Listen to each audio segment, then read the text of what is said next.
Hey guys, Colbert here. Welcome to another Raid Shadow Legends video. Guys, Godseeker Aniri, one of the most recent additions to the Raid Shadow Legends champion pool. She's a Sacred Order defense epic champion, and she's definitely one of the most worthy champions for you to level up out of the most recent additions to the game, since she has a very unique kit, but also can provide so much to your team just because she's such an amazing support champion. Instead of just defense on her, description right here, I think she's a great support champion just because she provides so much to the team, and with some other champions that can go along with her, then your whole team becomes a powerhouse, and she will become the carry that you need in both dungeons, maybe faction wars as well if you're having difficulties in Sacred Order, and also Doom Tower, since the Doom Tower is one of the more difficult PvE areas of the game right now. So let's go over her skills very quickly. I have her fully maxed out, although she does require a lot of books, guys. So 6 on her A1, 5 on her A2, another 3 here on her A3. So what's that? 6 and 5, 11, and 3, that's 14, and another 3 here. That's 17 books. That's a ton of books. Very difficult to get for a free-to-play account. Even mid spenders can find difficulties in just booking her out, since she does require a lot of investment compared to other epic champions, and unfortunately we don't have a steady flow of books. Nevertheless, if you do have the books, then I would advise to go for it just because of how much she provides to your team. Her A1 heals the ally with the lowest HP by 5% of their max HP. So it doesn't really matter on how much HP you've got on Godseeker Aniri. It really matters on what your ally has in terms of the healing. But that's like a 5% heal plus added bonuses depending on your masteries, and also if you have this booked out. Her damage is based on defense, so getting defense over any of the other stats are more effective on her.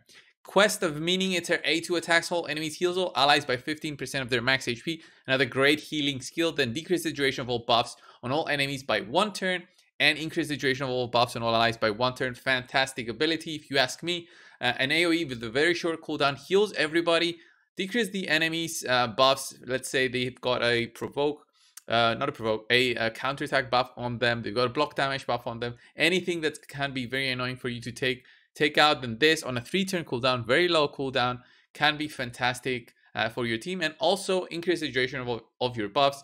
Very similar to other champions. Let's say Valerie, which is a free-to-play achievable champion. Godseeker Aniri does the same thing. Krisk does the same thing. We also have Sandlash Survival also does the same thing as this, but this also provides you the healing aspect. Then Rise of Glory revives the dead ally with 50% HP, then fills their turn meter by 50% HP, and resets the cooldown of all their skills. This is just a fantastic skill. If you ask me, I think this is a game-changing skill in terms of what you can do with Godseeker Aniri. Although it's not as straightforward as you might think. I understand the mindset behind revive the dead ally, then fills the turn meter, and also resets their cooldown. It means that champion can go again much faster than before. But the thing is that Godseeker Aniri has something specific on her passive. Her passive increases the amount of healing allies receive, which is fantastic. But her active effect on a 4-turn cooldown, if an ally is about to get killed by a fatal hit, preempts that hit and instantly places a revive and death buff on them for 1 turn before the damage is taken. So very specific on what this does. It really goes to contradict on what this does, the Rise of Glory does, because it basically won't allow you to do Rise of Glory specifically on a target that you need for them to revive and reset their cooldowns. This can be used for many champions who reset cooldowns of your whole team.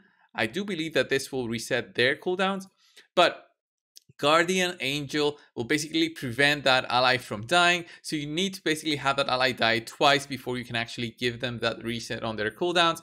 But it does provide that Godseeker Aniri is such a fantastic carry. It just helps your team stay alive, and also if they do happen to die twice, then she can bring them back with the Rise of Glory. So I do love her kit, and I do love on how she is designed. She's just an amazing design. But that's why I've built her in this way in terms of gearing. Let's go over the gear. The gear is relentless sets and speed. For me personally, I do think that the 3-turn cooldown is very short, and having a lot of speed on her can actually help your team survive a bit longer. She's gonna bring in more healing, more revives to your whole team. Giving out relentless procs is RNG, so it depends on how lucky you can get or how unlucky you get. But the more speed you have, the more turns she gets. That 18% chance will happen more often with more speed that you have on average. Okay, guys. So going over the stats, I went for mostly defense, almost 5,000 defense right here, going defense percent on gloves and the chest, and speed on the boots, of course. There we go. Defense percent on the gloves and chest, and speed on the boots, focusing on primary stats like defense percent where possible, speed, and HP percent being a secondary. I don't really want her to have very, very high HP, although she does not heal herself. I don't really mind her having low health in general, just because she has so much health, so much defense as on her stats, that she will be getting very, very low hits compared to other champions who have high HP but low defense. And in terms of accuracy, didn't even try to get accuracy in her because, well, she doesn't need it. Going over her masteries, this is how I built her support and defense.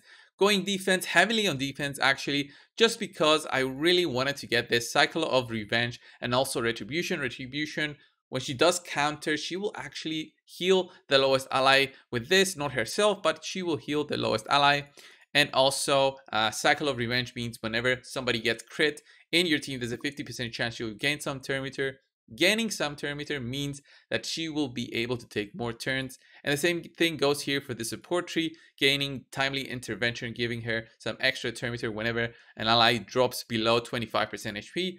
But also, guys, gaining this Spirit Haste mastery right here, basically gain 8 speed for each dead ally to make her go faster and get that A3 going, which is her revive. I also took Cycle of Magic here, which is an RNG skill, meaning if you're lucky, 5% chance to decrease a random skill by 1 turn, then you'll get this.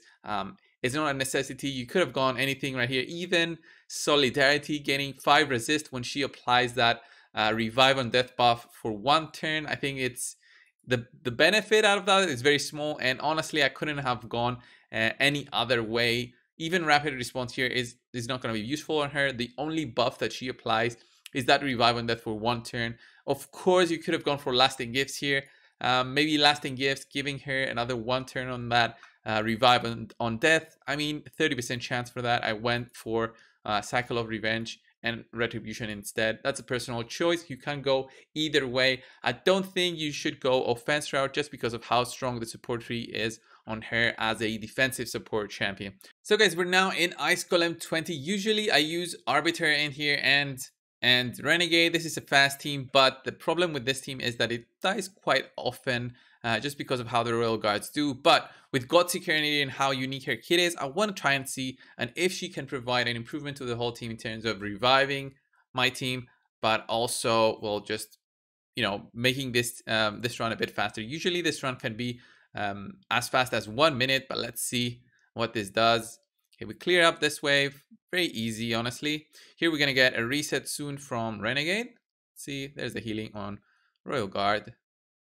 So Renegade goes, there's the A2, boosting speed for everybody. There's that big AoE.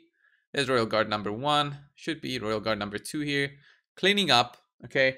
And the the important thing here is to see on how she will handle the big boss right here. The first 2 waves are easy, but the big boss here does so much damage to your team that I really want to see on who will be surviving and who will be reviving all the time. So here, once the boss goes, I think Renegade is going to die first. I'll put it on 1x speed just to see on what this boss is going to do. There's the increased buff duration on everybody now from Godseeker Aniri, increasing that speed up. Almost everybody died here, but not yet. So let me put this on 2x.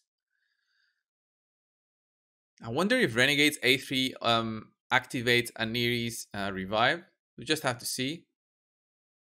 Honestly, just put this off auto. So I do have this revive, but there's no point in doing it. I'm just going to do A1 here. She's going to be healing Renegade right there. So there's Royal Guard number 1. There's the big damage there. We see the revive there. Revive on death by Godseeker Aniri. She didn't proc her A3 yet, just because of her passive actually proccing first. So let's kill that. If you can see, this is still going there. We're just going to heal with that big A2 now. Look at that big healing, increased buff duration. We still have everybody here available. Let's see the big boss going. Boom, he killed everybody. And see, here she revives my Royal Guard. He gains that turn meter there. And I wonder, once he gets his turn, if he's going to do his A2 here. He should do his A2 and just clear out the wave. Boom. Yeah, very solid run right here. I did like Godseeker Aniri. Maybe Lydia there is also great just because of the buff that she provides. Totally endgame team right there.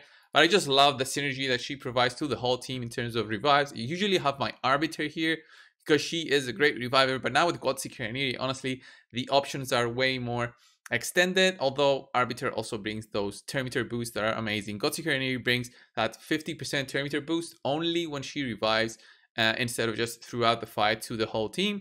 She does provide it though to everybody. I really want to try it out in the Doom Tower and see on how she works with Renegade. So Renegade reduces the cooldowns of everybody.